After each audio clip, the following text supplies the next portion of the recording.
that was the thing that I immediately thought was, well, if it's not her, then who?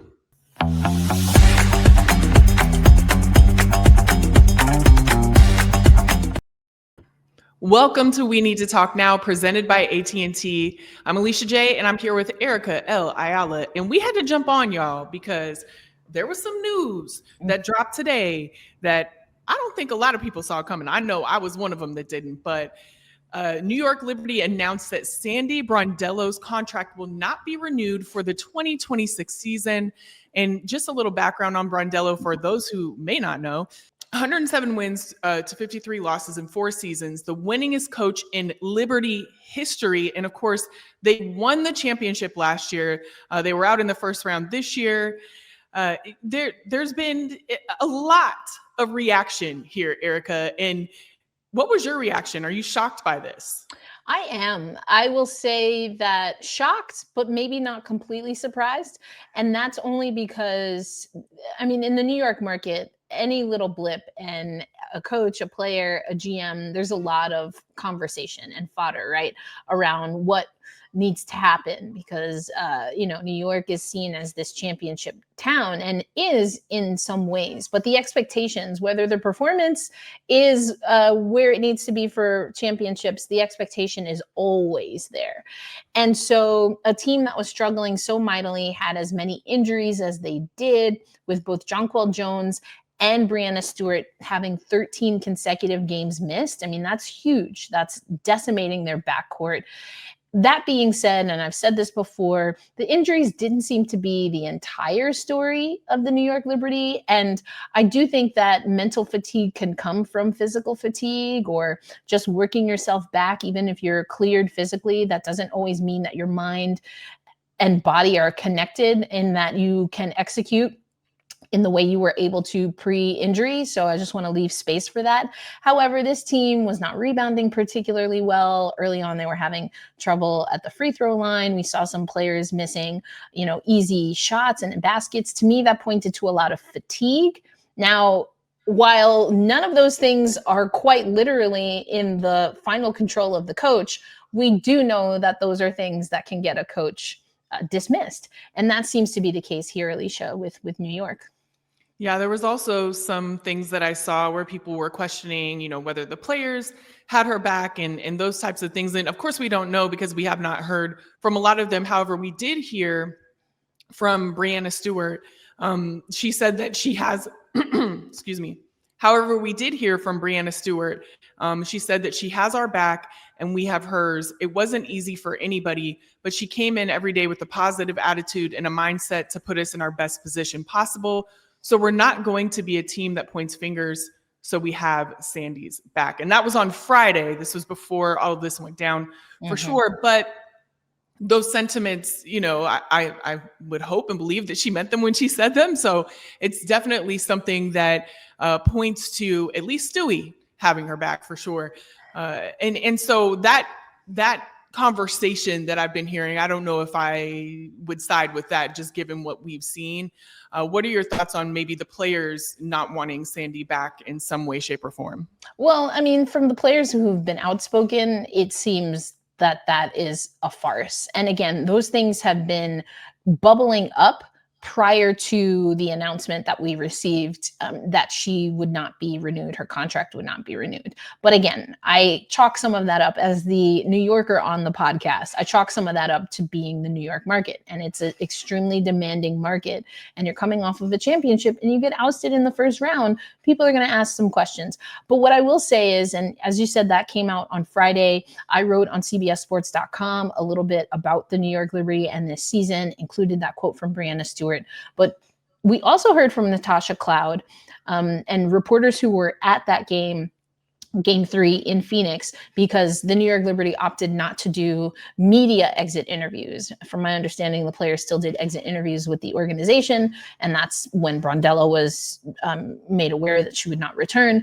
But we media did not speak to the New York Liberty players. We have not spoken to them. But Natasha Cloud, after that game in Phoenix, she had similar sentiments, and both Breanna Stewart and Natasha Cloud used expletives to emphasize how strongly they were in Brondello's corner. As you mentioned, Stewie saying, we have her back, she has ours, not going to point fingers. I wrote about that. And then Natasha Cloud also had a directive saying, like, people need to put respect on her bleeping name, and also pointed very directly towards perhaps the fan base that was calling for Sandy Brondello's job. So at least those two players, everything that we continue to hear, or we did hear, continually throughout the season, indicated that Sandy Brondello did have that locker room. There was even an all access. Sandy Brondello has sometimes been characterized as more of a tame coach, maybe even to a fault. However, for those who've been around the team, Sandy will absolutely get into her players, but she definitely leads with love. She leads with direct communication in a way that's more personable. She tries to get to know her players as human beings outside of just being basketball players. And everywhere she's gone, she's been described that way. That's not to say that from a basketball perspective, maybe things weren't aligning. I can only assume that a team that is letting go of their winningest head coach, who got the franchise its first ever championship, is moving on because they feel that there's something better out there. But this is where this question becomes huge for the New York Liberty, because I don't think there are 5 active coaches that are better than Sandy Brondello. She is one of the top coaches. Even now that the news is fresh, she's considered a top candidate when it comes to any of the vacancies that exist.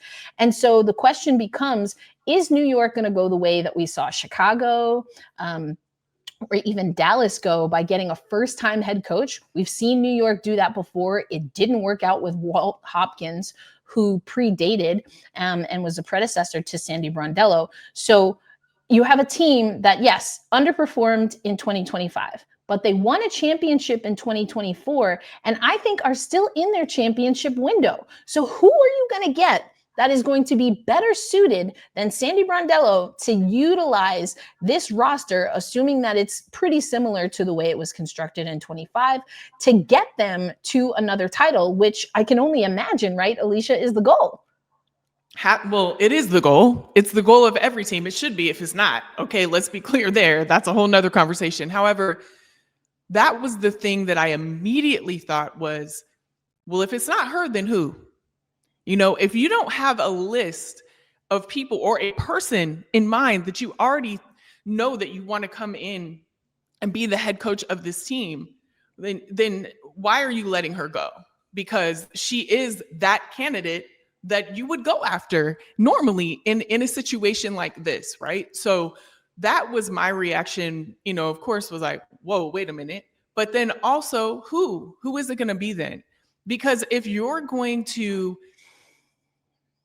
not renew the contract or fire, or whatever word you want to use, whatever term you want to use, a coach that literally brought you to the championship last year, okay, and had a lot of adversity this year on the team. Yes, there were things that she could have done better, but there was also a lot of health things that were going on and things that she really didn't have control over.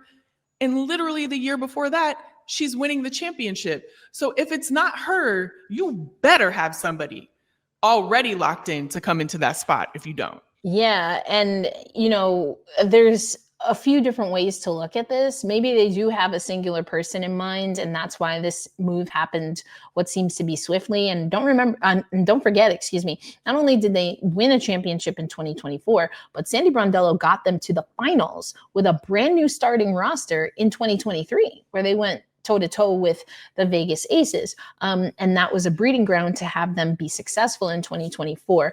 As to who are some of the names, we know that Noelle Quinn is available. She was also not renewed by the Seattle Storm. From my vantage point, Noelle Quinn and Sandy Brondello are kind of similar coaches in that they're a little maybe laissez-faire is definitely the term I would use for Sandy Brondello. I think that Noelle Quinn, similarly to Sandy Brondello, it has been questioned at times for her rotation. I've been a little bit frustrated that the Seattle Storm, for example, did not utilize their number 2 overall pick, Dominique Malunga, earlier. I know she's young, and as I continue to say, when you have the number 2 pick, you play the number 2 pick. So I don't see that necessarily being a good fit for New York, nor do I think that Seattle is necessarily a good fit for Sandy Brondello. I think she's very qualified. And I just think there's some roster construction challenges that may be coming off of whatever the crux was in New York might not be the best position for Sandy Brondello personally until Seattle gets some things figured out. But we have an off season. We'll see how that happens. People have mentioned Teresa Weatherspoon. I mean, Lisa Leslie, of course, has been a part of just overall conversations. You have Nola Henry, who's on the Dallas staff, but also is with Unrivaled. And then people have mentioned, Dawn Staley. For me, 2 things have to happen. Dawn has, in the past, been pretty clear about where her focus is, and that seems to be not just with South Carolina, but with the NCAA. She said, or reports have been out there that the Knicks job maybe was enticing. The Knicks play in New York, so maybe that's an upside for the New York Liberty. And even if the Liberty can get an interview with Dawn Staley, what I think would be critical, and knowing Dawn Staley, I think she might kind of push the issue or the conversation, is that she needs to be paid adequately for what she can bring to the table. She's absolutely one of the best coaches in basketball right now. You would have to entice her in a big way if she's going to leave a situation that's pretty solid. And, I will say I don't fully know exactly where Staley is in her contract because she, not even a year 2 years ago got an extension to become one of the highest paid coaches. So that's another thing. You'd have to really entice her at this point if she's going to leave the NCAA system. So her contract, I guess, going through 2030, which is, we've still got a lot of expansion teams to come through the W in that time period. So I don't know if the timing is necessarily right for a Dawn Staley. Teaspoon coming back to New York would be epic. And, she got a really short run in Chicago. And the way that things are trending in the WNBA, whether we agree with it or not, and honestly, I might have to, recant what I'm about to say, depending on what happens other places. But it seems like there have been a short leashes for coaches, especially former WNBA players. We saw that with Christy Sides. Indiana didn't think she was the right coach to take a Caitlin Clark-led team far. And Stephanie White's an excellent coach. She's a top 5 coach right now. I understood that. We saw Teaspoon ousted in Chicago for another brand new, as I sometimes say, starter coach, right? Getting their first head coaching job. And Chicago still didn't necessarily compete and perform the way I think they were hoping they would. So there's still things to figure out there, as well as in Dallas. So does Teaspoon or even a Leslie, are they going to be given a chance given the trend that we're seeing in the WNBA? I think they might be hard pressed without maybe spending a little bit of time on a WNBA bench. Right. When I look at the teams you just mentioned, right? So you have the Wings and you have Dallas, both first-time head coaches in both of their respective teams, right? Didn't have great seasons, didn't improve. Yeah, Dallas and Chicago, not great. Yeah. And so I really want to look at in the coming days or weeks or whatever, in the movement that is happening within the W, and I'm just going to say it, these male head coaches given a longer leash than these women that have been coaching, right, in the league and have experience. So what is going on there? That needs to be looked at. Yep. It really does. When I think about Teaspoon, full circle, obviously moment, but also she wasn't given the chance that she deserved. And so to give her that chance, and we're giving people chances and second chances and third, right? So why not give her a chance to coach this Liberty team? Will they give it to her? I don't know, but that would be epic. I would be 1000% here for that. Yeah, but and then it becomes, how much do you want to see that happen versus the other side? Because if it's another Chicago, I think the Liberty is going to have a really tough time explaining that to their fan base. Absolutely. Well, we'll definitely be looking out and seeing what happens with this story. There's so much more to be told here. And there's always a lot of movement in the W. So we're definitely going to keep our eyes locked on everything that's going on and make sure that you're locked in, because we have so many shows coming up for the playoffs, just that period, right? But then in addition, these coaching changes, who knows what's going to happen next. So stay locked in, subscribe, like, comment, do all of the things so that you make sure you get the latest episodes right here on We Need to Talk Now, presented by AT&T.